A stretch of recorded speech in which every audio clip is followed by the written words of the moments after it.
അബ്ദുല്ലാഹി ഇബ്നു മസ്ഊദ് റളിയല്ലാഹു അൻഹു കരഞ്ഞപ്പോ എന്തിനാണ് നിങ്ങൾ കരയുന്നത് എന്ന ചോദ്യം വന്നു.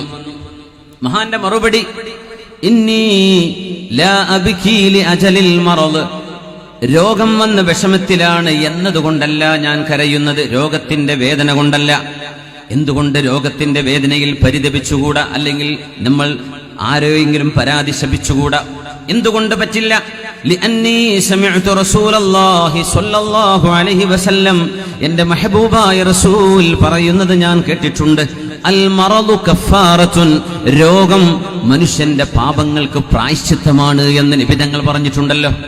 അസുഖം ചെയ്തു പോയ തെറ്റുകൾക്ക് പ്രായശ്ചിത്തമാണ്. പിന്നെ അള്ളാഹു ആ തെറ്റുകൾക്ക് പിന്നെ ശിക്ഷിക്കൂല. ആ പാപത്തിൽ നമ്മൾ അള്ളാഹുവിനെ പഴിചാരരുത്.